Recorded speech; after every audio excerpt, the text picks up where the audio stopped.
I'm going to play a video that I worked on with a friend. And as you'll see, this video contrasts what the media and politicians are saying about the student protests and encampments with what is actually happening at these student protests and encampments. So we're going to start off with that and enjoy. No place on any campus in America, any place in America, for anti-Semitism or hate speech or threats of violence of any kind. A research scholar at Arizona State University named Jonathan Udelman has been placed on leave after he was filmed harassing a woman in a hijab. Your fist, that's right. You're disrespecting my religious boundaries. Why are you wearing a mask? Like, You're so proud. You should be happy with what you're doing. What does this have to do with religion? You're spewing hate. What does this have to do with religion? Sense of humanity, I've seen some pretty ugly anti-Semitic incidents right where you are.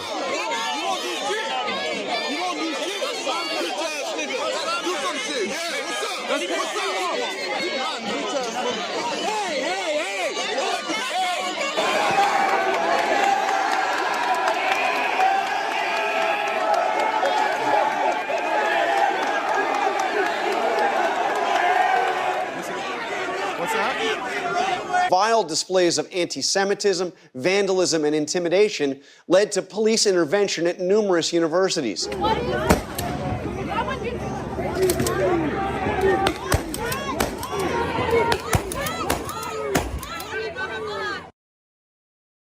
And pays those loans. Okay, so my tax dollars are supporting this Jew-hating? No, you I don't think all the so. tents. By News 9 shows the moment Dartmouth College professor Annalise Orlek was arrested by police during last night's protest. The 65-year-old says she was among a handful of professors who showed up to support students.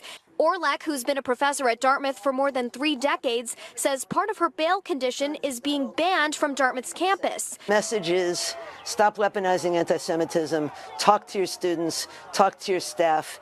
Don't assault 65-year-old women in the name of keeping the campus safe. Making Jewish students feel unsafe at their own schools is unacceptable, and it is happening way too much right now. Harkening back to the 1930s in Europe, and I do not say that lightly. I was protecting the encampment from the Zionists.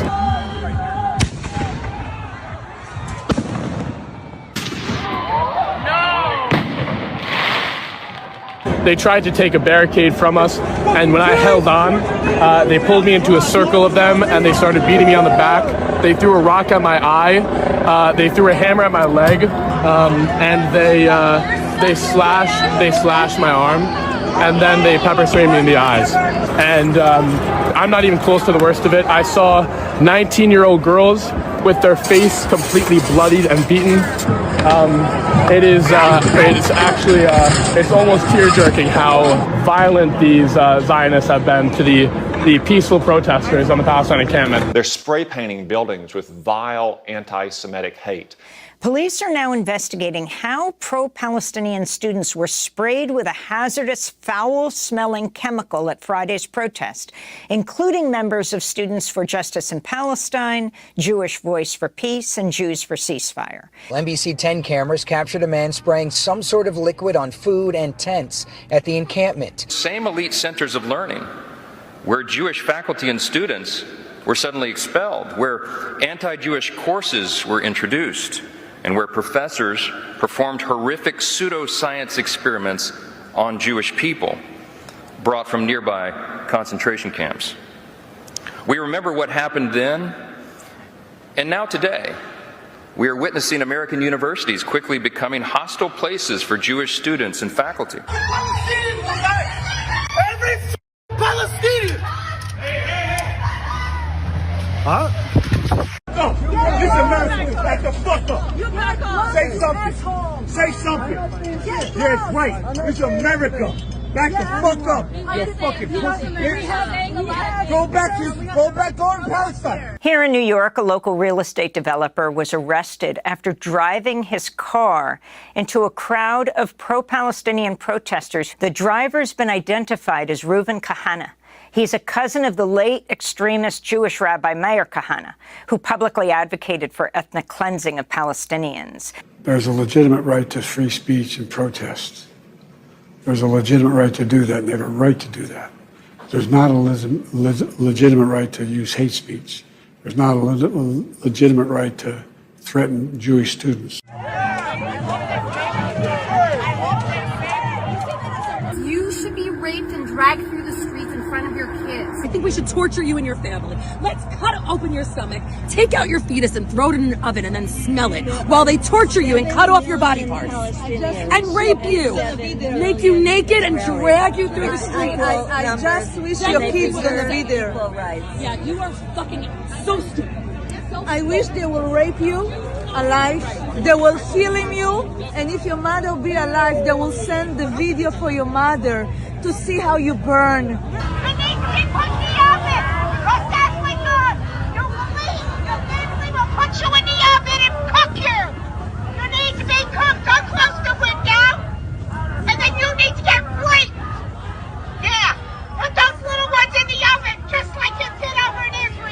This does look like January 6th. What a terrible example for our students. It's now in the realm of violence. It's in the realm of hatred.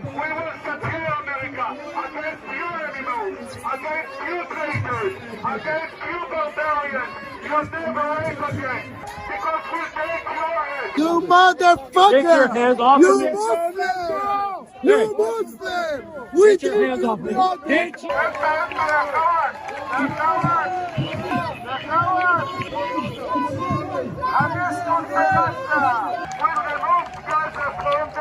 Why are they all so unattractive? These things are not unrelated. I'm telling you. Attractive, smart people don't behave like this. Flatten it. Flatten Gaza. We gotta wipe them off the fucking map. I'm talking about every fucking flatten them like a parking lot. Yeah, wait. Flatten them out once and There's for all. Just get rid of them. nothing else you can do. Kill all Palestinians, all of them. Not one left from the river to the sea. Palestine will be deceased. Jews forced to keep their hide, to keep us on their baseball hats, tuck their Jewish stars into their shirts.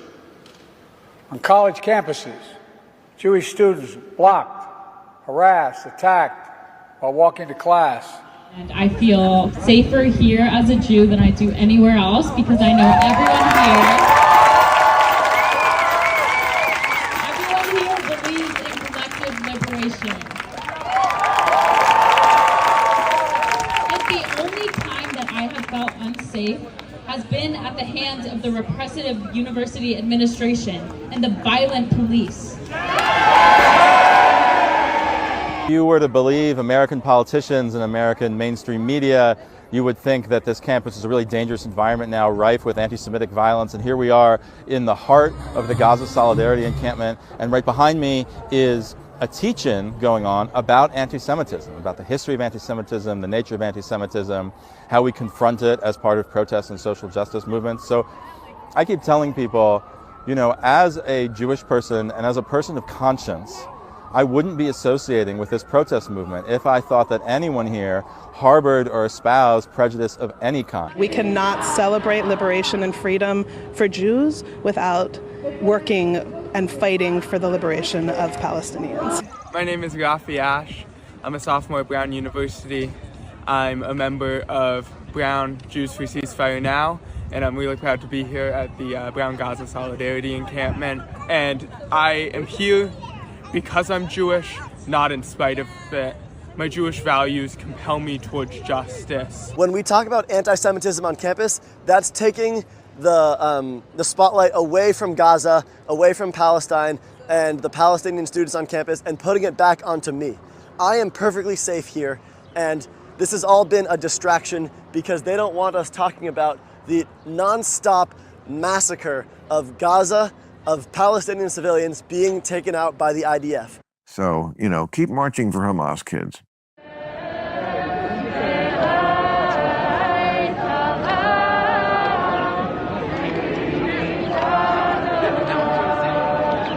Jewish community members said they felt a greater responsibility to show up tonight to publicly stand against what Israel is doing. Jewish Voice for Peace, Families for Ceasefire Philly, and more groups held Passover Seders on campuses Sunday.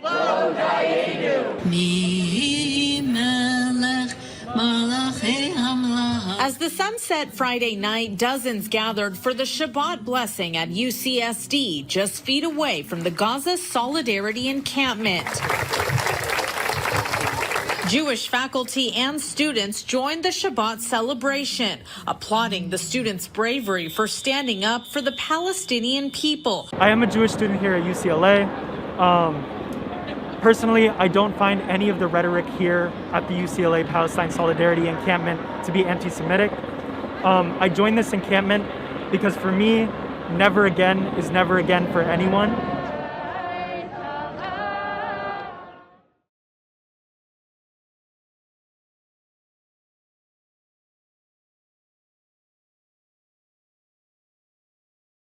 Welcome to the show, everybody. We're here. It's been a while. I'm glad we're back. Jason, how you been, buddy? What's up with you?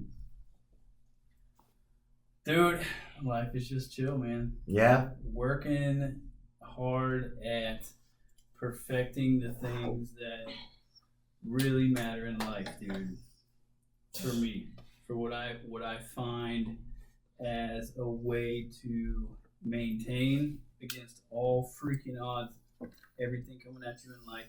You got a family to support. You got just so much. I'm not gonna list it. Yeah, man. Yeah. But just living that life, fighting all those fights, man. And praise God, successful at just about every one. There's some we got work on. Praise God, man. And some we don't. I'm glad you're doing good, brother. You look good, man. Mike Jones in the building. What's up, brother? What's going on? How is ya? I'm good, bro. I'm chilling. Yo, man, welcome. Everybody. Is this the first time we met, or this is again? Or? Well, technical difficulties. I don't even want to get into all that shit, but you know how that goes, man. Just like right now, I gotta plug this thing in. I gotta plug in this damn battery real quick. Sorry about that. So what's been up, Mike? What you been up to, bro? Man, bro, working. Fuck, man, being bored not being bored. Being busy doing nothing. Same stuff as me. Terrible. Fighting the good fight. That's it. Working, trying to live the righteous path. Yeah. So now, I guess everything's good. We ready? Yes, we're good. Nice. Jesus, man, dude, this is frustrating. The side shit, keeping this shit going and doing this. I need somebody, man. I really need. We need to just quit work somehow. I told my girl we need to find a way to retire in 1 year, so that way I can just focus all my energy on this. You gotta start drugs. Yes. All right, so Corey. But no, because then they'll get you because they're gonna already watch us. You can't do it that way. We're gonna delete this part. We're gonna start from somewhere else. But they know you're not serious, dude. What were you saying? So why are we here? What do you want to sell everything off for? Welcome to the L.I.O.N podcast. Make sure you like and subscribe. Corey, what are you here to? What is this podcast about, bro? What is this podcast about? It's about what we're going to talk about today. Well, it's a BS edition, but we got some stuff to talk about today.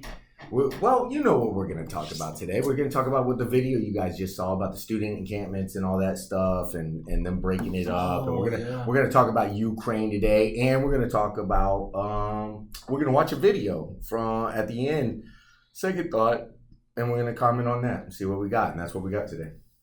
I like it. Yeah, so we're going to go around the world in important spots, and then we're going to be out. All right. So with that being said, have you guys done some research? We're going to talk at all about it, on what basis? I'm bullshitting today. Off the dome, bro. Just what I've seen, what I know. No, I watched the news, so. I don't even know how to spell research. No. I think you're defined by research. Yeah. If anybody knew Corey, Corey is a dude that will flip over the last freaking rock on the planet if he knew there was a little bit more truth up underneath it. I think that's true. Yeah, I got it. I just posted it. I just read it the other day and I just posted it. It says, critical thinking is a prerequisite to honesty. Because if you're not educated, in other words, you won't be honest because you don't know how. You're out. I like that. So you got to be a critical thinker. You know, also about the that's great, bro. You know, it's crazy because like we talk about this shit all the time. Like when you start thinking about like how things operate, and like you see the bullshit for what it is, right? And like I was talking to my boy the other day, and I was like, "Yo, you notice how they asked this question? How often do you think about the Roman Empire, right?" Which is like, oh, that's such a stupid question, but so I've been thinking about that, and it's like during the end of the empire, right? It's like they started doing the gladiator show. Well, they've been doing it, but it started more of the entertainment factor, right? Yeah. And so I was talking to my girl the other day, and I'm like, the other day, Florida became the most expensive state to live in. Right, it is. And then after that, yeah, and then they started legalizing gambling and all this other stuff. And it's like I talked to my people about it. We literally talked about that for like I was like, oh, Florida is the most important expensive state to live in. And they're like, yeah, it is. That kind of sucks, but they're gonna legalize marijuana, and we got legalized gambling now. And I'm like, right, but what about the rent? What about the groceries? What about the life? So and that's just it. That's just it. They don't think about that because they're not critical thinkers. They're not even thinkers. That part. Thinking critically right now. The new revenue that comes in that you say is from the gambling. We legalize gambling. Oh, we're about to legalize recreational marijuana. Oh, there comes a surplus of money. Where does that money go? Whose hands does that? Somebody's pocket. Who? Let's think about it critically right now. I'll tell you right now. Everybody that's right now in the game, it's so monopolized. They call it late stage capitalism right now. So this has been going on, what you're talking about. Those hands but they get fewer and fewer. How much of that is tax? How much of that goes to the government? Oh, a lot of it does. A lot of it. Well, as hush money, they get insider trading tips. They get all kinds of fucking perks. So that's why Nancy Pelosi's husband is the Michael Jordan of trading. So the question is, are they doing this? Literally. Are they legalizing this stuff because they want us to have more freedom? Or are they legalizing it? Are changing laws in a way to simply funnel more money into their pockets? The latter. Yeah. It's because they don't have a choice. It's called protectionist policies, and they've been doing it. Check this out. I'll fucking blow your mind right now. Capitalism's not even real. What do I mean by that? Corey, what do you mean by that? Means that had it not been for slavery and the theft of native lands, and same thing with British, had it not been for them stealing all that shit and robbing India and taking their textile mills and turning it over and taking all their businesses and doing it themselves and then reversing it, making them sell and all the trade stuff. Imperialism. Had it not been for the theft and all that stuff, the system doesn't work. You're seeing it right now. There's plenty, people are like, oh, capitalist countries over here work, whatever, but they don't talk about the ones that don't work. There's plenty of capitalist countries everywhere that are just taking a shit, and those are the ones that we exploit to hell, and they're client states, and they're subservient to us, in other words. All right. So capitalism doesn't even work, dude. It was sold to people as the dominant system when really they were just setting up protectionist policies the whole time, making sure that we were good. I think that's the whole world was exploited. I think that's a lot more clear today than it ever has been. Oh, definitely, especially with this whole Israel-Gaza thing going on. And that's a great observation to make right now, because that is exactly what you need to pay attention to. But I also think social media has this ability to shine light on the truth, and when the truth is exposed, it can't be denied. And when more people like us are sitting here talking about these kinds of truths, and it starts to spread, and so through social media, they get the ability to kind of think about things they never thought before, because cable used to run everything. Everybody used to watch your network television, your cable TV. So that was where you got all your information from. But now, fast forward to today, you get so much information from so many different sources that you can critically thinking critically through all of this stuff, and really put it in a good context of really what's going on, and really see a lot more about what's truly going on. But that's why they're banning TikTok, and that's why they're doing all those things. Because there is a war of information, and they are suppressing what the average person hears, thinks, sees. How should I say this? They know it's coming. And that's why they militarize the police. That's why they set it up. They're making America a low-wage police state. They're just making us they're gonna rule over us, man. And that's who's they? The government and the oligarchs that rule over it. The Western oligarchs. You know what? I'm glad you said For the viewer that the oil giants. What is the big tech? I'll give you an example right now. Check this out. That's why I always come prepared. You know, like just now we saw an example in the kids in the video in the encampments. These are the aristocracy's kids right here, right?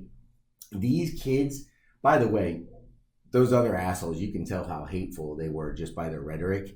You can tell how propagandized they are. Like fear the boogeyman over the wall. Those are the bad guys, and you can hear it in their violence and their voices and shit. No normal person treats another normal person like that unless they've been taught to treat that person that way, is what I'm trying to say. I think also it's interesting that if we're speaking to the Gaza-Israel thing, notice how now it's like they're trying to flip it to, oh, this is a Muslim thing, this is Islam and all this other nonsense. And it's like, nah, bro, let's not. Me and you talked about this the other day. And it's like, nah, let's not do that. Like, this is not about, people's religion doesn't matter. Like, you're kicking people out of their homes. You're bombing them. You're killing them. Regardless of what they are. It would be nice to separate that fact. It would be nice. But the fact that... I don't think as they operate, the people that actually are they're doing the things that they're doing, they have that mindset that it is. Yeah, but so it'd be nice to be able to change their mind and help them recognize that the people that they look at as bad people aren't really bad people. Well, they're using it as they're not your enemy.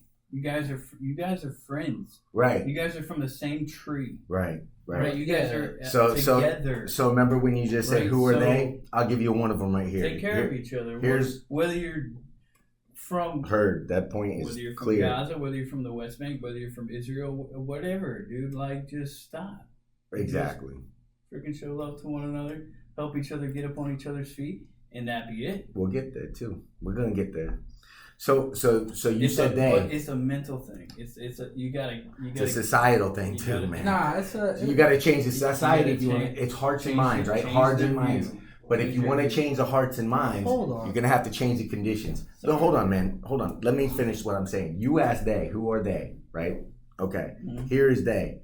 Palantir, a CIA-funded big tech software company, CEO Alex Karp said, quote, "Those on the side of the protesters, if they win the debate, we lose the ability to wage wars."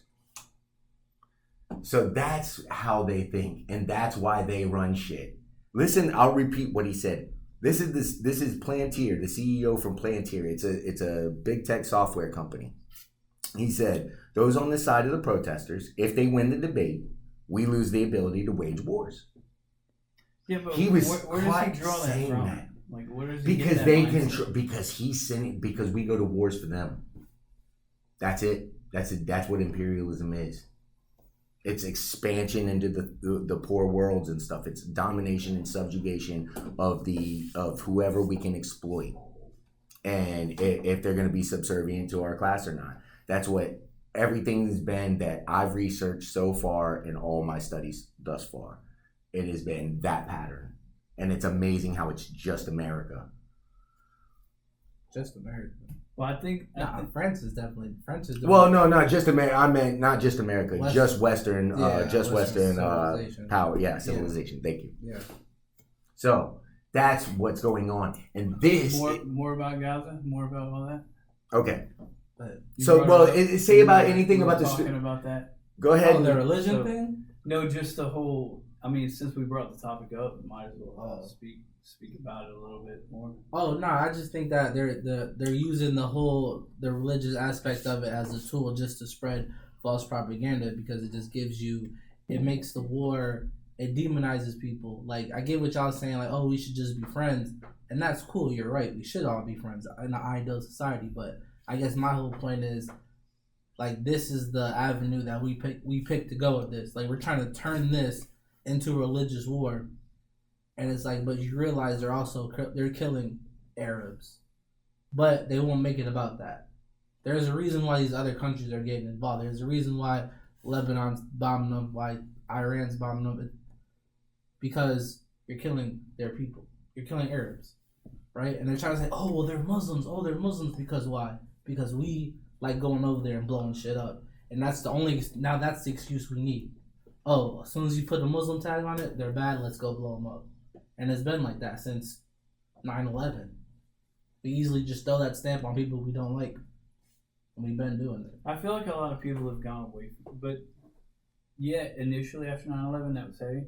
But I feel like a lot of society, our culture has turned away from that thinking. No. Based on what thinking? Wait, be specific with that. What thinking? The thinking that when I look at a Muslim person or somebody from the Middle East at all here in America, especially in Florida. Let me answer this. Like I think a lot of the prejudice against them has subsided substantially. We have and we do, but this is the problem. Not to say that it wasn't. You're right. There. Listen, I got the answer for it. No, it's not about that. We have and we do and we move on and people are great, but hold on, you're gonna like my answer because it's real. But they own the media and they can, with a flick, put anything to make you hate them again, just like they're doing right now. They change your idea to. COVID was over the moment Putin invaded Ukraine. Nobody can deny that. That's a fact. They change you as soon as they need you to look the other way, bro. They have everything on lock. What don't you understand? When the monopoly is the media is monopolized because out of sight, out of minds. Well, also that we also like to recycle. Out of sight, out of mind. They can put whatever they want and get you to think. People think they're thinking their own thoughts, but how do you know when they're just telling you what to think? They're presenting something. But it's not that. It is that. But yeah, we I was gonna say it is that too. No, it is that.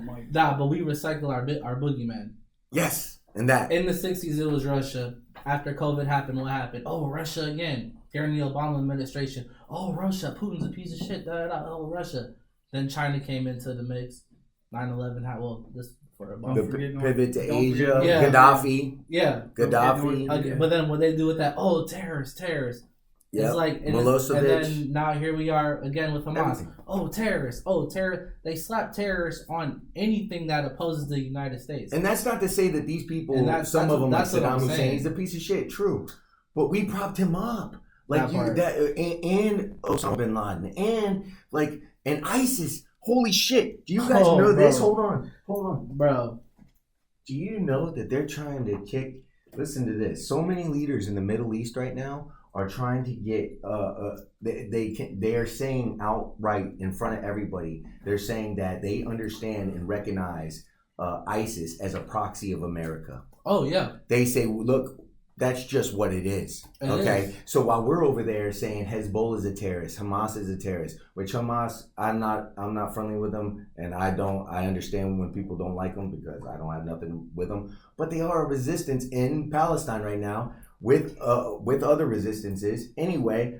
And this is the thing that you have to know about that, right? It doesn't matter what the fuck you think because they are in an occupation, and when you are within an occupation, there is no next step, right? Because you only have an obligation to end the occupation within international law. And if you don't follow international law, well, then you're a terrorist. Well, no, even because, as you see with even the Hamas, they followed it and they're still labeled terrorists. I don't know who said the phrase, but the phrase goes, one man's freedom fighter is another man's terrorist. It just depends on what side of the coin that you're on. Right. So it's like if you're on the oppressive side, yeah, of course they're going to say, oh, yeah, You're right. I guess I should say that they just shouldn't say that you're the terrorist when they do shit like that. But again, it's just the word we slap on it because why? Fear. Oh, terrorist. Oh, my God. Let me pivot off of that real quick. I got a question. So pre-October 7th, right? So the Gaza Strip... Hold on real quick. Karzai, the president for Afghanistan, said, quote, I do not differentiate at all between ISIS and America. Syrian government constantly demanding the U.S. to end its open support and funding of ISIS. And then stories about ISIS fighters are being flown around the U.S. The ISIS fighters are being flown around in the fuck are those helicopters called? I forget. But there's stories about that going on everywhere right now. Before we get off that, I just want to touch on something. That's amazing news, though. Do you remember under Trump administration, they said that they got rid of ISIS. Yeah, right. Right, they said that. And then what happened under Biden? I don't know if you ISIS-K is fighting with Ukraine right now. Yeah, alongside Ukraine and Ukraine. But I'm saying, but hold on. What I'm saying is this, right? So under Trump, we got rid of them. I can get that for you. They were the bad guy, right? Show you we that. bombed the shit out of them. They were the bad guy. ISIS evil. Now come Biden, the Biden administration. Now all of a sudden we're funding them. We're their friends. Yeah. What up with that? And let me tell you, this is not Hamas. These motherfuckers are really chopping heads off. Wait. ISIS is a really extremist fundamentalist. Did I hear you right in saying that under Trump, if you look up Trump, under the Republican Party ruling, they cut off the funding to these. We're not doing that. No. I don't want to. But under the that. Biden administration, we fund. We flipping fund. Yeah, but you can't make that comparison because I could show you where you funded. I just want to know if I heard him right. No. All right. I said that, but I'm saying that to give you the time frame. You're wanting to hear something that's not there. Just want hold on. No. All right. Yeah. So let me clarify. Let me clarify. What I'm saying is, all I'm simply saying is that during the 4 years of Trump, ISIS was our enemy. Us being the United States. I'm just giving you the president as the time frame from 2016 to 2020. Then let's go before Trump. And that where they are in. Oh, they were under Obama. Yeah, see the back, right. Yeah. You see the back before that. So from Obama to Trump. Yeah, no, you're right. Yeah, from Obama to Trump, they were our enemy. Now we come to this again. Now as time goes on, they were. No, we weren't fighting ISIS. Under Bush, we were fighting Al Qaeda and. So their babies. I think it was like 2006, 2007 or some shit. I'm not sure. They grew up and became ISIS. Go ahead. That's how you want to put it. But we're using them to fight in Afghanistan with Al Qaeda. We're using all these people. That's what I'm trying to. I mean, and we're using them to fight in Syria. We're using them to fight to try to overthrow the Assad government right now. And so all this, and then we're saying, oh, that's them, and sorry. Good point, bro. So they say that Putin invaded Ukraine. I'm not a Putin fan, but listen, okay? If Putin really did want to invade Ukraine and want to take over Europe, why did he wait 8 years after America overthrew the country on his border and installed an anti-Russian government? Why would he wait that long to recognize Eastern Ukraine when they're begging him to recognize them and saying, look, guys, they're bombing us. They killed 15,000 of them between those 8 years because the western half was bombing the eastern half of Ukraine because they were Russian speaking. They canceled. This is all Ukraine. It was what time period? It was 2014 to 2000 until present, till the invasion. That was going on. That was going on, but they never tell that story, and they never tell the fact that we went in there and overthrew their government. We facilitated it, and basically funded it. Hold on. Before let's slow this down a little bit, because I really want y'all to notice that all he's saying, you can easily go and look this stuff up. Mm-hmm. But the fact of the matter is that our media moves so fast, pushing out these bullshit stories and pushing out these narratives that they're trying to get out, is that you'll forget. You'll sit here and be like, it's so true. It's like overload. It's like overload. And it's like, it's a great point. Good point number 2 tonight, right here. It's a great point. Yeah, man. It's wild. And it works, man, because if you keep throwing stuff at them, and they never think that everything's connected, and they don't know how to connect it, they just look at these as all issues. Of course, they're gonna get depressed and then go live their best life. Nah, but it's like, again, let's go back to the original. They're gonna go try to survive. Hold on, let's slow it down. Let's go back to what you said in the beginning. Now we about to go 360. Remember critical thinking.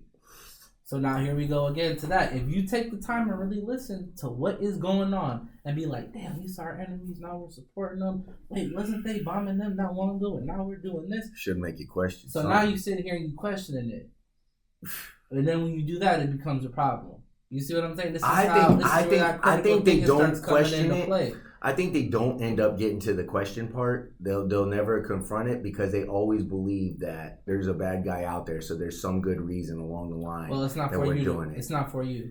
Yeah, that's why you're wrong. That's why critical thinking is a prerequisite to honesty. No. I agree with that. But what I'm saying is the thinking part is not for you. It's for, like, they know what they're doing. Mm-hmm. They're just information is being held hostage. Push the story, and you're just gonna take it. They got information hostage. They're holding information hostage. No, they're telling it. They just and then they're charging us for the it. wrong information in school. Overcharging us. Shit. What two documents will they not release? Do you know in the mid 80s, in the mid 1980s, you could graduate from UCF with a minimum wage job and have 108% of your tuition paid by the time you graduate school? Shit. That's in the mid 80s. Now, yeah, fucking bye-bye. Good luck. Talking about withholding information, what two files will they not allow to the public? One of them is the JFK assassination. Yeah, but they're letting that out. Tons of classified shit. They keep saying under every administration that comes in that they will declassify those files, and every time another president comes in, he doesn't do it. Yeah, because we know that declassified. We know that the CIA and did it. There's another one that's been like everyone's looking for. 9/11. That I think it's that one. There's that one more. And yeah, because Building 7 just collapsed on its own without anything hitting it. I think the other one had fucking weird. I think the other one had something to do with never happened in history. Like Little UFOs. fucking weird. I think the other one had something to do with UFOs. Yeah, no, they did. They did declassify that because under I feel like I sound like a fucking Trump person, but under Trump, they did come out and say that, hey, we do have these things are real. If you look up, they call them Tic Tacs, little Tic Tac. They're white pill shaped UFOs that pop out of the ocean. So he declassified it. Yeah, he did. He let it out. It was declassified. Oh, guys. Under his administration. Guys. Yeah. You can. We did fuck up. We did fuck up because I should have talked about this a long time ago before I even brought up the big tech guy. Megyn Kelly on that opening video. We have to bring that up. Why are they all so unattractive? These things are not unrelated. I'm telling you. Attractive, smart people don't behave like this. Shout out to Katie Halper, by the way, for making that video. That's an amazing video, and yeah, that's why I showed it. But what it was she was showing the transition of what, or contextualizing what the media was saying was happening on these campuses versus what was really happening on these campuses. And so it was a great back and forth. And yeah, so what she was reacting to wasn't really clear because it just popped up. And, so she just said it. So, yeah, and I'm not going to stop it for that right now. I don't want to go back and watch that. We got to finish the show. What we do have, though, to talk about, we're going to talk a little bit about Israel. We're going to talk a little bit about Ukraine. Like I said, we're going to watch the video about Second Thought and move on. Israel. All right, guys, this is crazy right here. So, hell no, it's not 30,000, 35,000, 40,000 dead. All right, Ralph Nader put out a tweet. And here I've seen that. It's like 200. Go ahead, Buffalo. Quote, over 200,000 Palestinians, not 35,000, have already died since October. This is based on nearly 100,000 bombs and missiles directly on civilians without food, without water, medicine, electricity, healthcare, and World Health casualty projections starting last October. The 35,000 official fatality count is absurd. No human beings can endure those massacres and untreated diseases since October 7th. Thoughts? I agree. Yeah, 100%. Me too. I have there is no evidence to say that statement is wrong in any way, shape, or form. I cannot believe that people don't speak more about this. My only feeling is that it's like a pimple on somebody's face. You kind of look away from it. And they do that just to keep their own sanity and their own peace and their own comfort and their own reality, whatever the heck that is. But I don't care to live in that world, and I do look at it because it is absolutely crazy what we have witnessed. And I wish that God had given us more power to do something about it, because there's a whole lot of us that wish we could do something about it, could have done something about it, wished we could have done something about it while it was going on, as it continues to go on, and we feel like our hands are chained behind our back, and we all we can do is just talk about it, and that pisses me off. Well, talking about it is doing something, because I mean, as long as it's keep getting exposure and it's not getting swept under the rug. And what else pisses me off is that I guess he wasn't done. what else pisses me off is that there are so many people who claim to be followers of Christ and Christians, and they are pro-Israel, like to a fault and a fold, and to an absolute disgust, because it's as if the Christian culture and society, based on some scripture that's not taken into context properly, makes them back Israel no matter what they do. It's like you can kill babies, you can kill everything, but that's okay because you're Israel. And they take this portion of scripture as Christians and say they're justified in doing things that God would call an abomination. The God that they claim to serve. Specifically what? The genocide. No. I mean the scripture. What's the scripture? Oh, it's back in the early New Testament, where if you're for Israel, God will bless you, and if you're against Israel, God will curse you. And they take Israel and they look at it as like this thing, and for some weird reason, they then pull out a map, point to Israel, and say that's what God's talking about, when it's not. I feel you, but don't slim tail because it'll come out bad. It's not. Yeah. You got to follow the transformation along history as it goes on and see who it is that these Israelites that God was going to bless if you are for them manifested and turned into a long time, and where they eventually turned up at 0 BC and then AD, and the whole course of it. The Bible does say that He will bless them, but you gotta follow their metamorphosis. Like it adapts over time. It's not a piece of land. It's not people that live within this border that God is gonna bless forever. Yeah, but there is I think it's hard for me to understand why people don't see after, okay, you had 1,200 people, that's absolutely terrible, and you got attacked, and there's innocent people that died. It's absolutely a tragedy, and I hope all those people, have healing somehow. But after that, you keep saying this self-defense thing, and you're just slaughtering people, cutting off their water, food, electricity, and that's where and you're bombing people.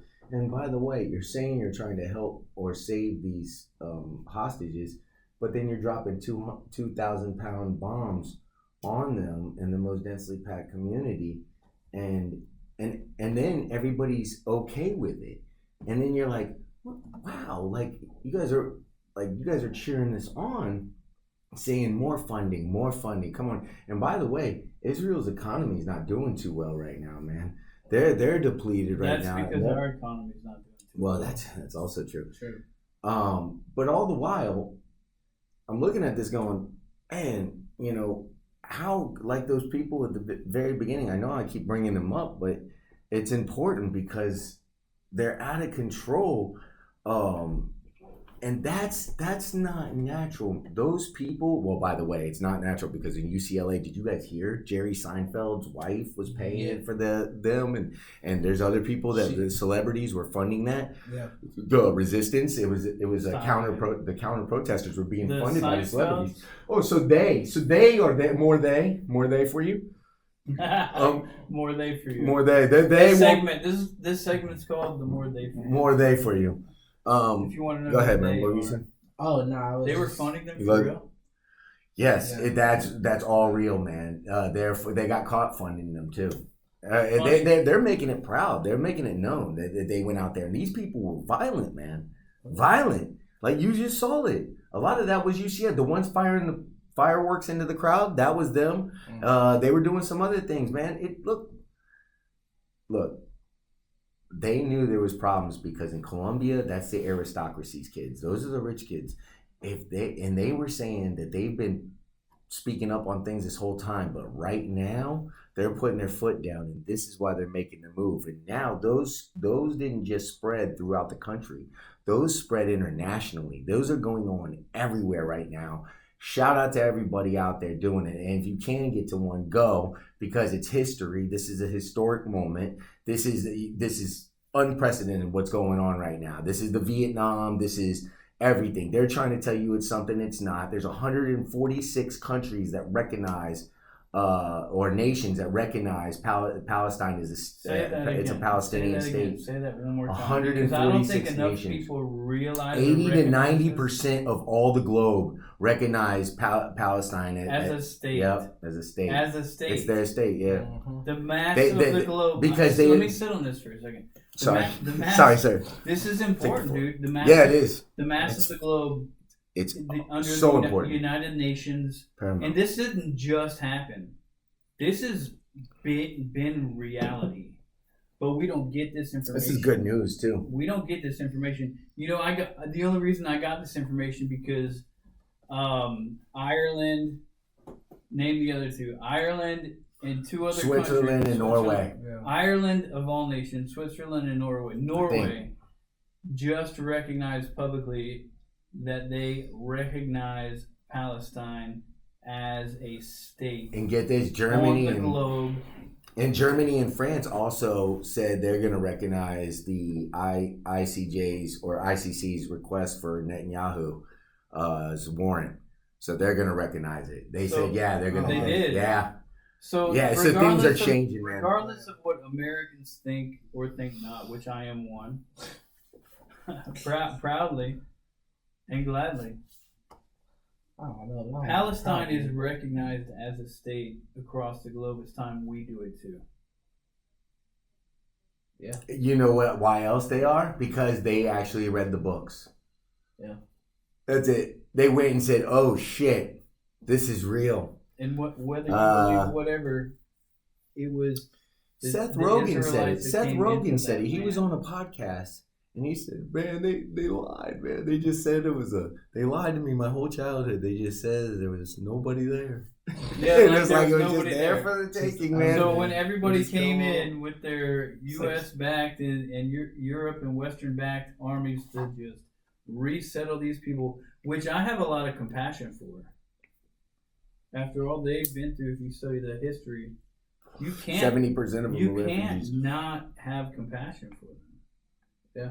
But it did disrupt some people. Some people's life. It's not just that, though, Jason. Let me just interrupt you for a second. It's only because once you study anything, I could take you over to Africa and show you what's going on to them. And all of a sudden, now you care about what's going on over there. Right. They don't want you to do that.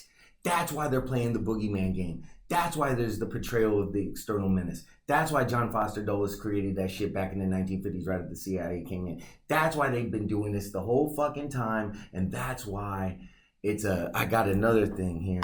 Let me see. This is going to blow your fucking mind right here, okay? Yo. Well, let me just keep going. Fuck it, because I'll get to that later. I don't want to jump ahead. So Ralph Nader's tweet goes on. It said, he continues, "It bears repeating, Biden's own humanitarian aid envoy stated weeks ago, quote, there is an imminent risk of starvation for the majority, if not all, the 2.2 million population of Gaza.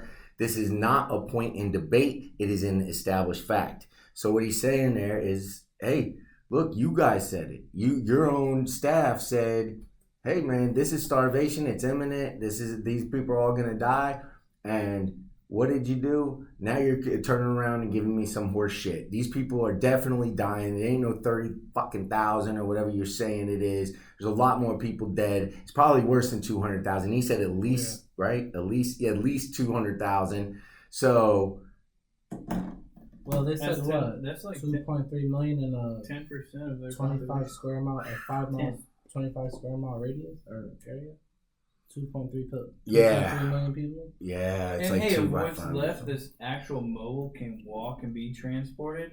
1 million And of those are trying to be moved from Rafah. So during the invasion of Rafah. And well, no, that was the ICC saying a warrant, but the ICJ, because they said fuck off. Hamas I don't know what they're saying, but they're focused on Netanyahu right now because he's on the offensive. But they did say 2 or 3 of Hamas's leaders. Good luck defending him. Good luck defending him. Yeah. Yeah, I don't think. And if you're a part of the people that actually would defend him and what he has authorized, I mean, he's or responsible. Biden. Look at how the U.S. has been covering. Don't get off U.S. either. We got to hold U.S. accountable too, because they're using our tax dollars as blood money. They're putting our shit on there, and then they're turning around and selling us lies back to us, saying that it's all for some good and we're fighting some fucking evil people and shit. Man, they're all bad right now. Yeah, but you're right though. I'm sorry to interrupt you, man. My bad. I didn't mean to cut you off, bro. Hey, when you gotta say it, you gotta say it. Yeah, I'm sorry. Hey, but now if you notice though, even like now Biden's starting to back away from a. I don't know if y'all seen I believe it was Morehouse University. He was the keynote. He was the keynote speaker there, and good catch. Thank you. But anyway, yeah. So he was the keynote speaker there, and the young man who was a valedictorian. Biden? Well, Biden was the keynote speaker there, and he called for a ceasefire, right? In case y'all don't know, Morehouse is all black university. In Atlanta. So he called for a ceasefire. The young man who was the valedictorian also called for a ceasefire. But the funny part about that is, just before after he made this ceasefire announcement, we just gave them like $7.2 billion. So it's that and weapons. And ammunition. Was that the same speech that there were people reportedly turning their back on? Yes. They did? Yes, that's there a were Morehouse. people Yes. Allegedly. No, allegedly. They did it. There's video out there if you look for it. They turned their back on Joe Biden while he gave his speech. Yeah, they did. You know what I'm thinking? I would say more than 10 people. Yeah. And the people who were sitting up there with him. What's the over-under on 50 people did it? What was the total? No, hold on. Let's say this. What's the over-under on 200,000? Oh, it's definitely over. Because it's over by a mile. Because think about it like this, dude. You can't go without water that long, man. I mean, not only that, think about the disease spreading right now. Disease spreading, all these things, man. I think it's just like Nazi Germany, where we're not going to know how bad it is until we go in afterward and go, oh my God. And they're not going to report properly. Oh, they're going to hide it though. Listen, yeah, they're not letting the right people in to report. They're burnt. Oh, we're going to talk about that. They're not letting the right people in to report the proper truth. Yes. Yeah. They're not. Look, they got seven fucking months, no rest. 2,000. We're left up to 2 different people trying to feed us information. Did you hear about they're trying to build a pier? They did it. They already built it. They already built it? They're already bringing goods in on it. Who said that? And then they stopped. Dude, you just gotta read it. You just gotta read it. Wait. They're already what? They're just the news and stuff. Baby. Which one? Listen to all of them. The one that's telling you they're doing good shit? No, listen. No, because it's not. They had to stop because it's not for good shit though. Because the U.S. soldiers are on it. Right, and they had to stop transporting goods because they were afraid of the goods not going into the hands of the people that they meant them to go into. So that was already built and already halted. Look, I don't pay attention to that shit right now. Listen, they're gonna shoot people. Let's talk about shit that matters right now. Here we go. All right, our politicians are useless. They're subhuman. They don't give a fuck. This does matter. This does matter. Okay, all right, go ahead. Stop. Because what I'm saying is... It's a stunt, though, right? Listen, it's the United States troops. They were on this platform, and they have the... That's boots on ground. Listen. That part. That's boots on ground. Here's the key point. They are authorized to shoot. Right. And it is boots on the ground. It is. Only under one condition, if they are fired upon first. And what do you think is going to happen? And they haven't been fired upon yet. They're in a war zone, though. Listen. So anyway. We'll let it play out. Well, look. But that's the condition. But there's boots on the ground. Guys. That's the condition. Go ahead. This is the thing about that, right? That's why Aaron Bushnell took his fucking life. Because we were already fucking in there doing shit. Rest in peace, Aaron Bushnell, one more time. For a ceasefire. And yes. And right, we have to be mindful of that, right? They just got 21 billion. Was it 26 billion? Something like that. I thought it was 7, but yeah. And let me tell you like this. Let me tell you how that works. In case maybe I already told you this, but 19 billion never even leaves America. It goes right back to the weapons contractors, and then 74% of the 7 billion that's is contingent on them buying more American weapons and American goods with 74% of the remaining money. Right. So it's all money laundering operation. It's all hustling. Where there's nothing good. This is not for national security. In fact, they're making things more dangerous. It's time to acknowledge this and just call it what it is and say, look, man, okay, we found ourselves in a little fucking pickle here. But it ain't the end. We gotta fight, right? A big pickle. It is a big pickle. I think we need to pay attention to the fact of how our politics is now starting to turn against Netanyahu. I think that should be something that we keep our eyes on, because it's what's gonna happen is we're gonna try to, again, America being America, say, oh yeah, we never supported this. We were the good guys, even though the whole time we're funding it. But right. Not yet, but I'm just saying, pay attention to what's going on. That's gonna be the future play, right? Especially in the next. I agree with that. But 6 to 7 months. I want to make this point real quick because this is a very important point. 2,000-pound bombs, between 75,000 and 100,000 bombs in 7 months. Like, we get a little bit upset if our power goes out for a hurricane over here. And if we don't have air conditioner for an hour or two. Notable bombings by the U.S. I just want to go over this. I'm not going to say a lot. I'm just going to say a few of them just to give you an idea of a little bit of the fucking carnage that we create. Cambodia in Operation Breakfast, 500. But shout out, by the way, Akeem just put out a video. Go check it out on this. It's about all the bombings America has done. It's this way more in depth. Cambodia, Operation Breakfast, 539,000 tons of bombs were deployed. Half, 257,000, was dropped in the last 6 months. It was surpassing 160,000 tons dropped on Japan throughout World War II.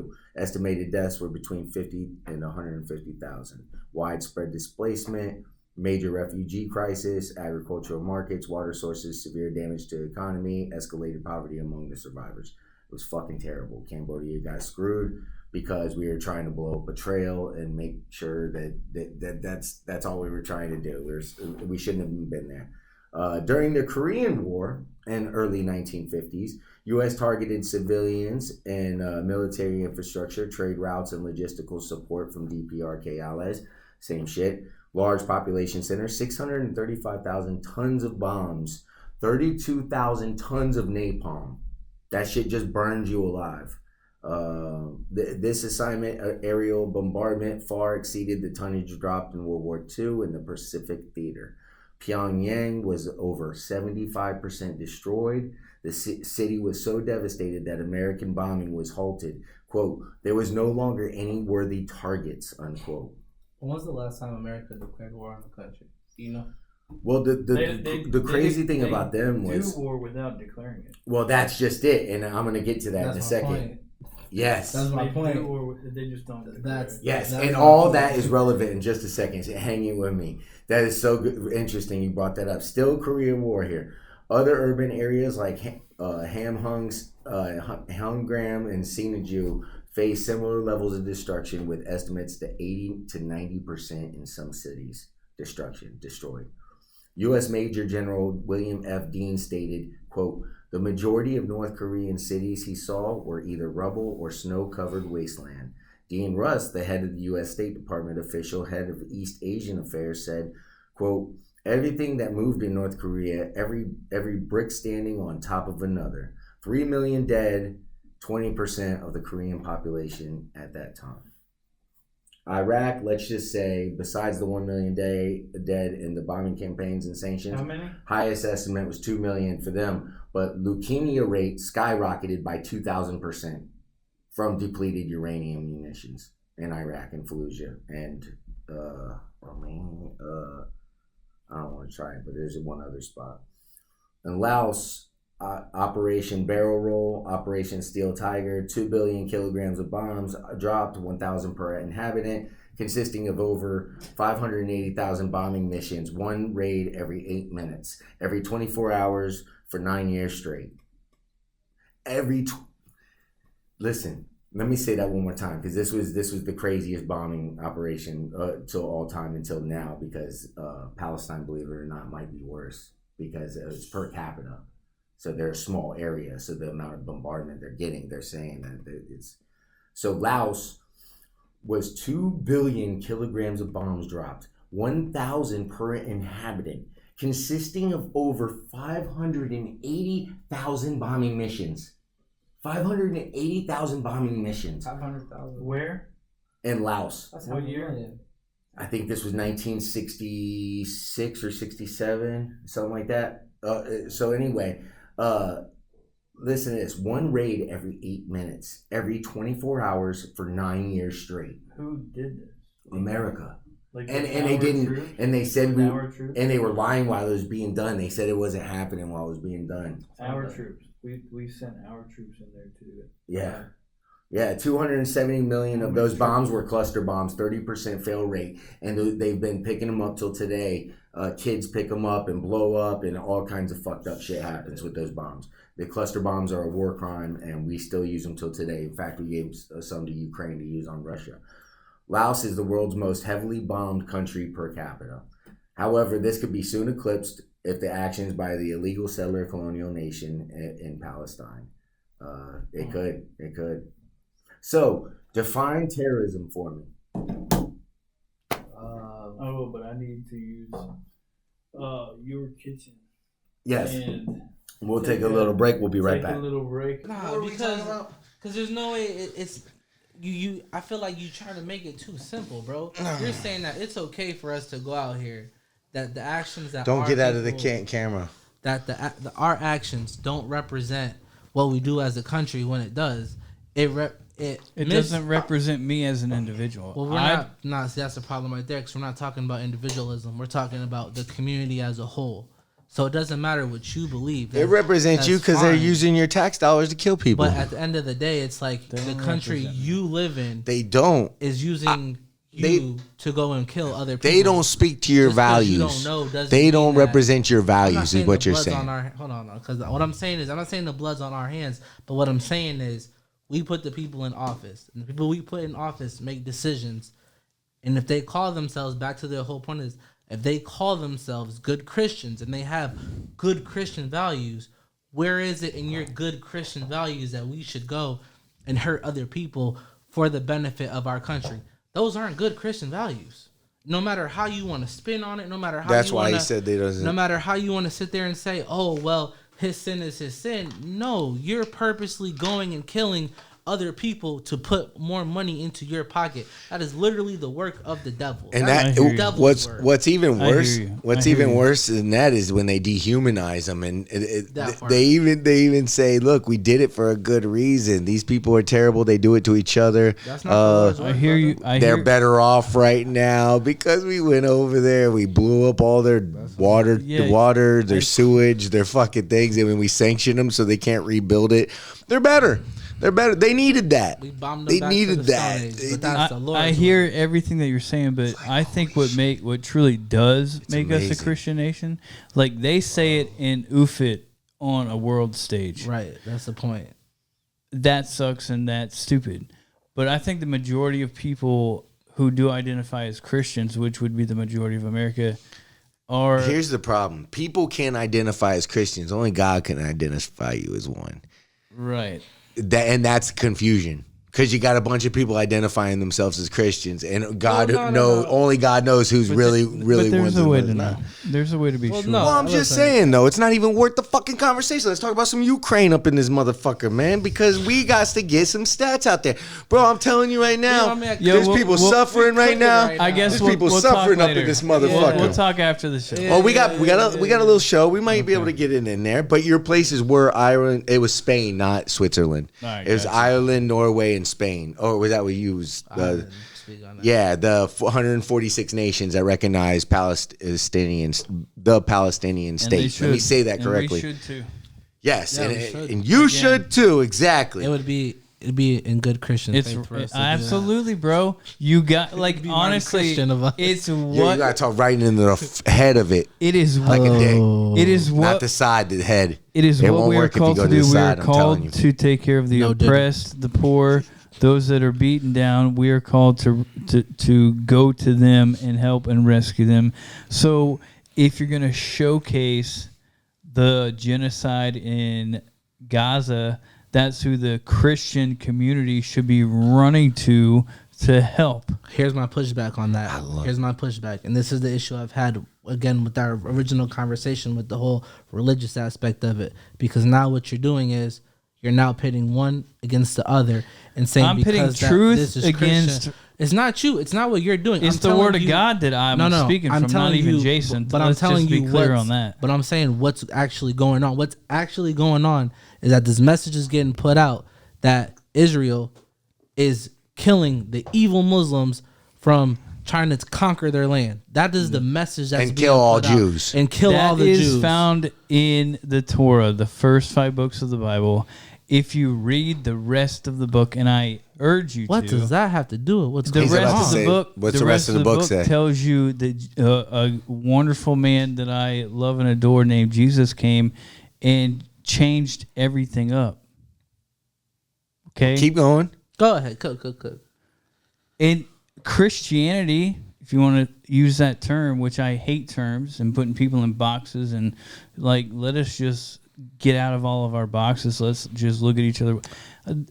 Jesus came and mouthed and lived and exemplified what it is that God wants us to live and be and do like and think like and act like and respond and feel. He felt there's no human emotion that we have felt that he has not felt. So he knows what it is to be human. He came and became the form of, and so he taught us to love and to take care. He had parable after parable after parable, if people would just read it, about the way that you live your life. And one of it would be that if you see a nation or a country or people, which I view them as human beings and individual souls, getting demolished for absolutely no reason, well, and I'll use the word innocently.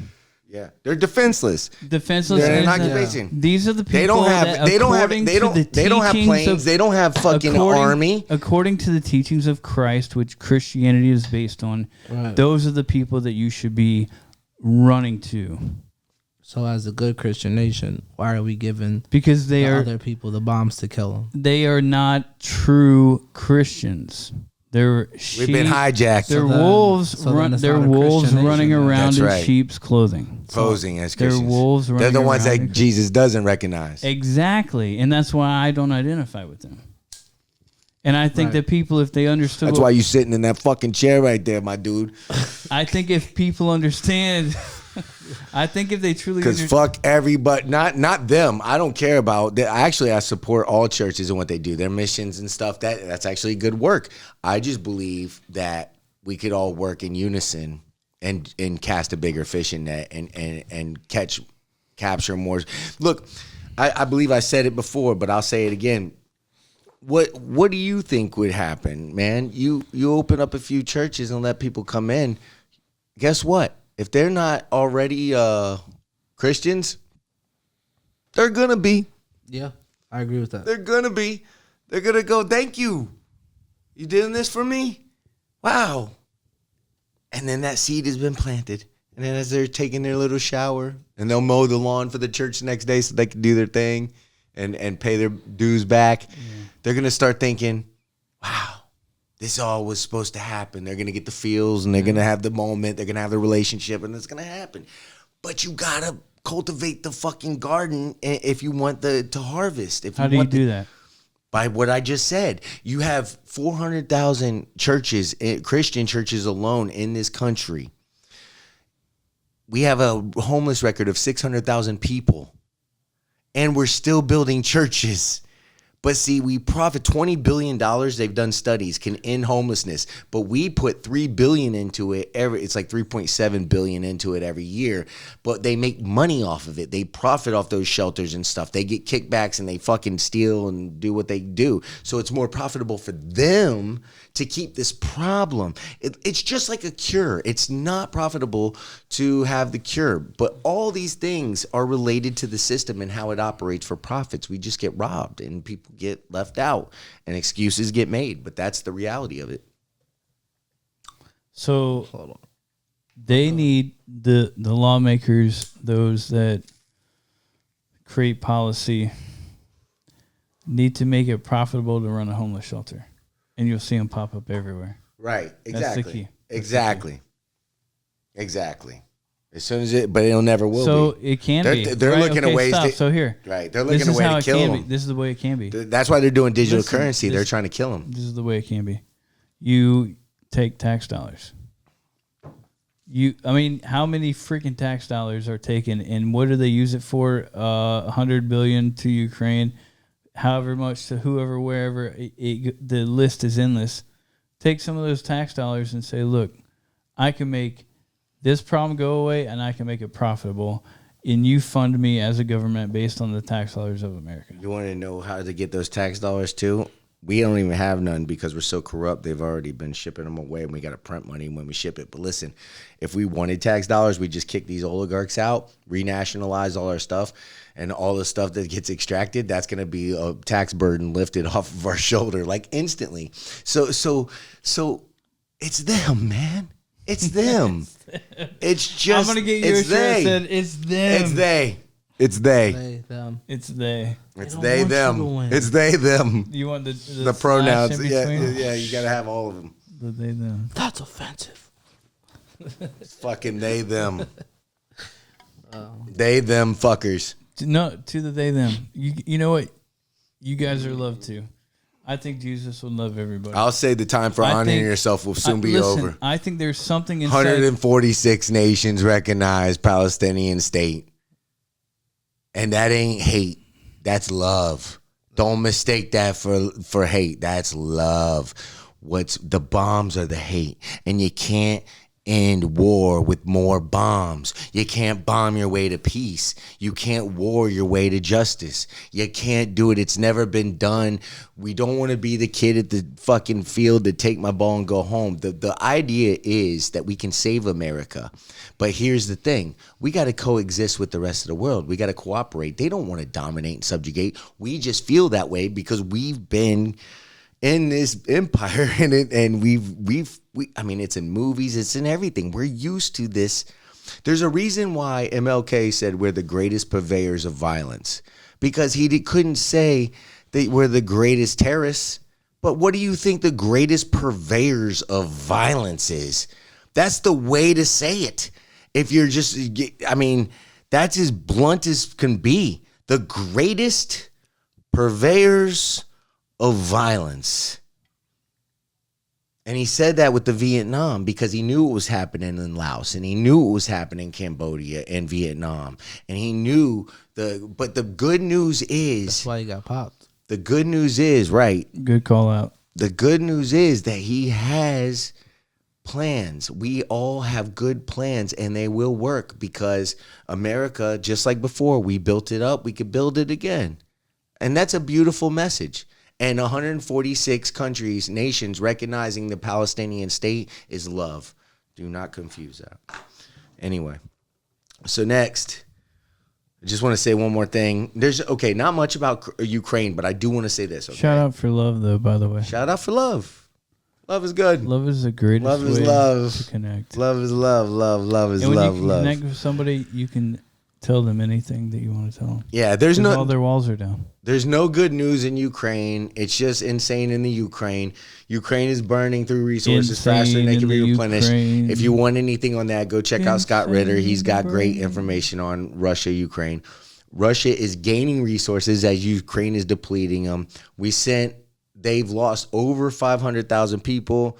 They've lost I've heard 1,000, 1,500 people in a fucking day. Sometimes it's bad. Where's our president at? 61 billion more. Okay, so this is the question I want to ask you guys. Why 61 billion more if now we're recognizing and now they're shifting their gears again and saying, well, they're just, I'll tell you. Talk to me.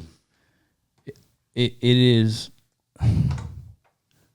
there are 5 or 6 contractors, war contractors, there in Ukraine that the money's pretty much going to. It's money laundering, bro. Oh yeah, they're giving it to their contractors, They're flushing it out of tax bases. The idea is not to win this war. They don't care. They're using it as an opportunity to funnel money. So how do you see that? He has been researching, hasn't he? It's Look at this simple. man. And Look at him catching up over here. And Who are you? Who are you? I'm just a guy that. No, go ahead. Keep going. I didn't mean to. I follow the trail of truth. Well, I follow, and I thank God that I do ask God to open my eyes to the truth. Right. I do. Right. And as I dig through material instead of, fumbling through Facebook or whatever freaking social media platform, I thumble through Twitter. I try to find trails and stuff and look at the stuff and realize it for what it truly is in context of everything else. So you can't just grab one piece of truth and run with it. You got to look at it in the context of everything else that's going on. And that's where you get this kind of stuff from. But yeah, so it's basically money laundering. It's a way for whoever the elite to get money out of America. Them. Yeah. And the money's going to the elite. It's simple as that. You could see him. I mean, just look at, it's like the media, right? They say Parenti has this great thing where he talks about the media aren't friendly to the corporations. The media are the corporations. Look at their stocks. Look at their investors. Look at all the big banks and the corporations that own the media companies. Good water, bro. Mm-hmm. And look at how that money goes. And you're right. Follow the money, and you will see exactly what's going on. And now, well, I was going to say about proxies, but I do have this thing that I want to say. Two things really quick. Go ahead. I want to touch on your thing about the media and the money. And that just goes to show that our media and our news is probably more corrupt than any other news source because of the simple fact that it is paid for. And it's not bought by us. It's not bought by the common man. It's bought by the highest bidder. And it's constantly being sold. That's the reason why, to go to our earlier conversation, you can literally switch a narrative in 4 years' time that your enemy is not your friend, even though we've been fighting for fucking the last 8-10 years. That's so true. And don't you love it how it doesn't You can make things happen. It doesn't matter you're whether inventing reality. It doesn't matter whether you're watching Fox, CNN, MSNBC, ABC. It doesn't matter which one of them you listen to. It's all the same shit. Under you got to go one or two, maybe even 3 layers deep. They're all saying the same thing. Same thing. It's like they get a script. They get state talking points, and that's the thing to notice. Thank you for saying that, because that's a great observation. It's because it's true. They're just saying the same shit. And when the Democrats and Republicans are saying the same shit, you know some shit's going on. I think they're doing that. When they're agreeing about shit, you know shit's going on. I think they're doing that with these popular podcasts too. Notice how they're infiltrating them shits too. If you're lucky enough to stumble on us, welcome. Because we're open to being wrong. Look, if I say some misinformation, it's an accident. Yeah, leave a comment. It wasn't let us know intentional. if we're off on anything. I'm not funded. I pay. You're in a safe place. Go ahead. I'm sorry. I didn't mean to cut you off, man. I'm sorry. Shit, I forgot, bro. Yeah, I fucking cut you off. I love that shirt, though. Thanks. We did. Yeah. Freaking Morty. Oh, man. So that's funny. I like yours too, man. So thank you, brother. I appreciate it. I like yours as well. So listen, okay. Logan Paul Mayweather. Dominic Cummings is the former chief advisor to the Prime Minister of UK. What's his name? Dominic Cummings. And he's the ex-aide to Boris Johnson, who killed the negotiations between Ukraine and Russia in April of 22. Now admits, quote, "We should have never got into this whole stupid situation. This is not a replay of 1940 with Potkin Zelensky as the Churchillian underdog. This whole Ukrainian corrupt mafia state has basically conned us all, and we are all going to get fucked as a consequence. We are all getting fucked right now, right? Cost of living has been a massive shock. The sanctions regime has been much more of a disaster for European politics than it has been for Russian politics. They said, oh, China will support us. I said, then no, China will not. China is going to make loads of money by supplying Russia. The results, he says, has been, quote, getting into a war of attrition with Russia, who we pushed into an alliance with the biggest manufacturing power. And that was the prime, the chief advisor to the UK who squashed the negotiations beforehand, now admitting that it's all a blunder and this is fucking terrible.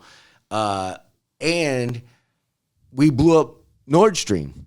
We did. So their energy, that's part of what he's talking about there, about the cost of living going up, is a massive shock. Their energy prices were 4 or 5 times higher because America blew up fucking Nord Stream 2. Yo, that whole thing blows my mind that it doesn't have. And they blame Russia. Russia spent like 15 billion. I just made that shit up. Hold on. Let me make sure. That they blew that up. Oh my God. And it's so real and it's so public and there's no accountability, dude. No whatsoever. accountability. Germany's like, well, you know, it happens. 10 billion. That's pretty close. It doesn't Damn. happen. I'll be hot. Like, we're not talking about little stuff here. Right. You know how much Supplying methane a went out in the sea? country. You know what kind of environmental? Let's just talk about the environmental impact that had. Catastrophic, dude. Intentionally. Catastrophic. They did it intentionally. Catastrophic. How Christian of you. And they had the audacity to say on the air, hey. We're talking after. Biden had the audacity to say on the air that we're going to bring Nord Stream to an end if he invades or whatever. And they were like, how will you do it? He was like, we don't worry about that. We will. And then, but we had to hurt our ally in order to do it. That's the wild part. And then immediately after it was done, they said that there was benefits that they could benefit from it. Jesus. They were like, well, at least we could benefit from it. Sell natural gas back to Europe for 4 or 5 times the price, even though we can't even keep up with the You hear he demand. released 100 or a million barrels of oil out of the reserve. Just did before, he? Yeah, he just did to try to lower. I don't know. It depends on how you spin it, but it's on the news. There's only 340 barrels, 1,000 barrels. I'm sorry. To make the price go back up? Stop. No, I'm asking you. Clip that. Oh, sorry. There's only 340 million barrels of oil in reserve right now under this administration. Intentionally done, obviously. And so we purchase oil. From other countries. Right. Right there. But under other administrations, I won't name. Now we're lifting sanctions off Venezuela so they'll cooperate. And so certain sanctions, not all of them. Yeah, and their oil is the hardest to refine. And there's only one oil refinery in the United States. It's only because and it's in Texas. Anyway, under other administrations, we pump our own oil. We are an oil surplus, and we actually sell it as a commodity to the world, which is how we had it at a much cheaper price. Plus, we gained profits from other countries, and we became an oil supplier. I don't know how we got on this freaking topic. Yeah, but it was the petrodollar. It was the Saudi Arabia coming off the gold in 71 with the Nixon standard, and I know how we did it, and that's why it's kind of a problem right now because if you want to talk about checkmate for oil. Yeah, because the last one to get talking about Nord Stream. Last one to get the clean energy loses. Go. So just basically, like, why not pump it back up? We did it under the last administration. He dumped 1 million oil barrels into the flow of oil, and he's trying to cut down prices before the election. Do you ever obviously it's a play we've seen so many times before. Yeah. I mean, you try and cut costs to the common pocket within a short period of time. He's checking all the boxes. We have such a short attention span as Americans that whoever's like doing the most for us before November, he's doing it for the team. Yeah, he's doing it for his fans, for the good, for the definites, for the vote blue, no matter who, motherfuckers. Exactly. It's all show, man. It's not even worth talking about. Dude, I am so non-electoral, man. Look, I believe in democracy and I believe in electoral politics, but I'm going to tell you right now that's why I do this show. I don't do this show because I think that we're going to vote a bunch of people in one day and finally do it. In fact, we have reason to know the Democrats are worthless right now. Term limits. The squad acted like they were going to be the saviors. You got to get rid of the whole system, bro. The whole system. The whole system's got to go. It's capitalism. It has to. Term limits. We got to go a step at a time. Anti-imperialism. Stop colonialism. We have 146 nations. Let's get them all to recognize Palestine. And I'm telling you, that's the beginning of liberation, because what those people need to know is safety for the Palestinian people is safety for the Jewish people.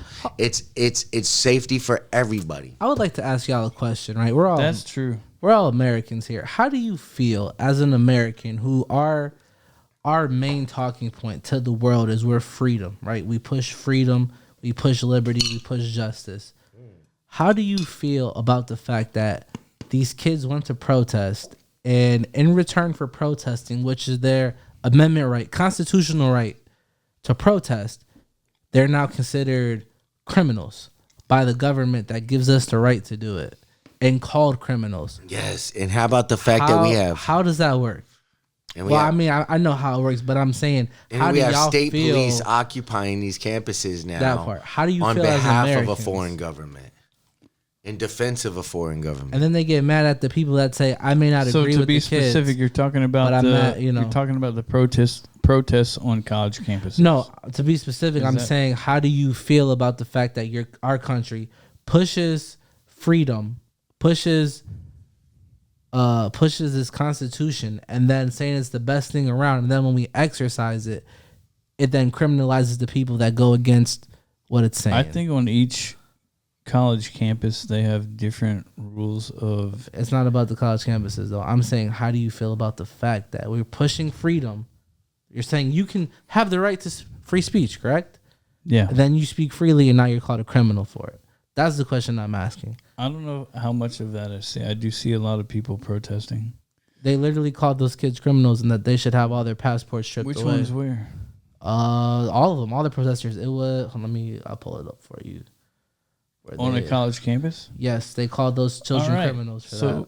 I will give you the source. Dude, you're gonna have a bad bunch somewhere all the time. There's people doing bad stuff all the time, dude. Right. There's governors and people making decisions, That's true too. all the time. Especially the bigger the protests. If you didn't have that, you would have a perfect world. And well, you're right though. You're right. The more protests that are going on widespread, that's what somebody told me. They were like, "Oh, well, one people were acting out," and I was like, yeah. You got people funding it. What's the message of the protest is what you should be asking yourself. Let them protest, but don't let them burn crap down. And once they're paying attention to the happenings. They're watching what's happening. They're watching the fire, the burning, the rioting. They're not paying attention to the messaging. And that's why they hype the rioting and all that stuff, is to take away from the messaging. All they should be talking about is, hey man, well, why are they there? What's going on? But they don't want you to do that, because then it's going to turn debate into a moral conversation. And if you get it to be in a moral conversation, they don't want to do that. They want to make it like a debate, like there's some sort of fake debate going on. They want to say it's confusing. They want to say, oh, well, you're just not going to really understand. It's deep. There's a history. It goes both ways. Both people's got some really good sides. They want to make you both sides of the shit and there's nothing both sides about it. And that's why 146 nations are recognizing the Palestinian state right now, because that's not a both sides. If it was a both sides, it wouldn't be that vastly overwhelming. Whatever the fucking word I'm looking for. You know what I'm saying.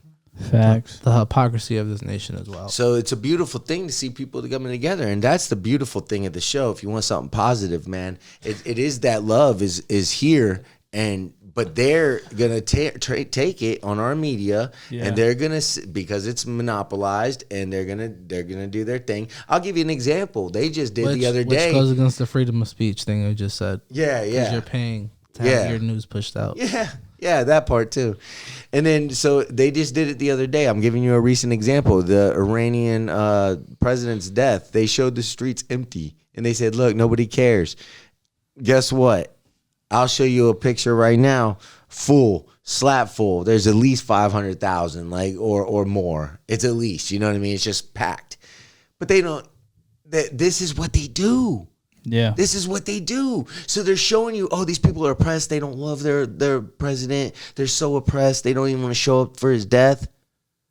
Dude, and that's just now. So if you take that sample size, that little thing of what I just said, and that just happened, think about that over and over and over for every single thing. is flipped on its head. And this is why we're so, and they don't even realize it, but they've been taught to be racist. They've been taught to hate Muslims and fear Muslims and all this shit. And they're just another people, man. And Iranians are taught to chant death to America, death to Israel. Right. Well, that They're happens. indoctrinated with They, that crap. But that happens for a reason.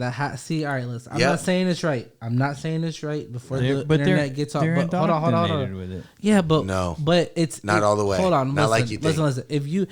If you have a country, right? Indoctrinated is a strong hold on, Corey. word. I got you. I got you. Okay, I'm sorry. I got you. So if you have a country, right, and your country produces a good, and you want to trade that good with your neighbors in the world to gain income for your country, and another country comes in and says, nah, you can't do that, we're not allowing it, we're gonna deny you access to a whole other part of the world, to your shit, to your own shit, we're gonna deny you access, you. sanction you.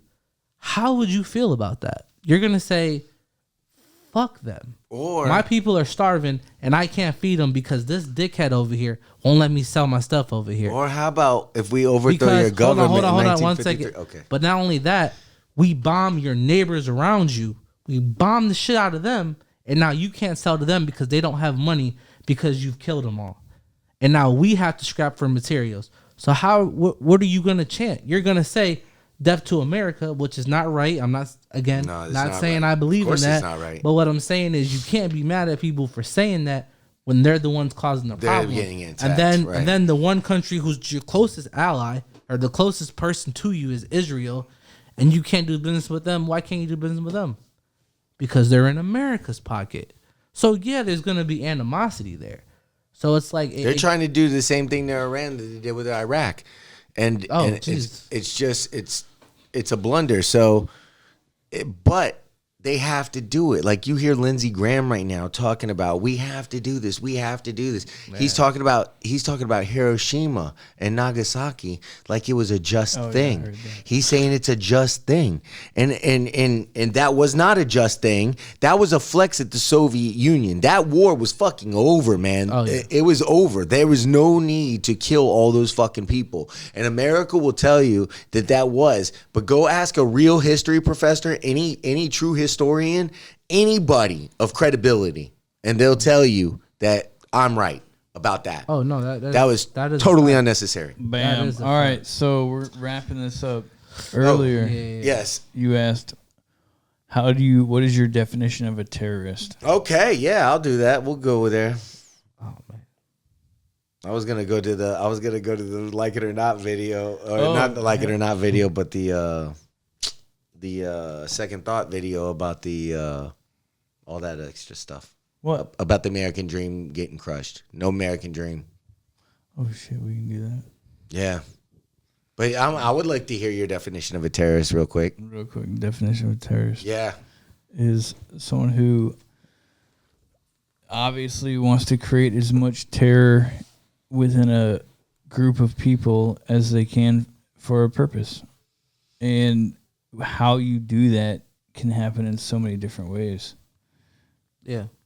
I mean, you've got the obvious guns and warfare and drop a bomb, terror, or blow up a bus or suicide bomb. Yeah, all those bus bombs, you got all those.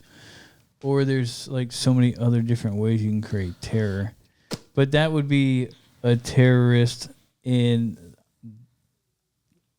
period. That's it. Yeah. It could be a that fits. Now, I think that every country hires terrorists for a reason. Well, it goes back to what we said earlier about remember you asked about why my people are burning and starving. What ends would I go to justify that? Some people's ends are blowing shit up.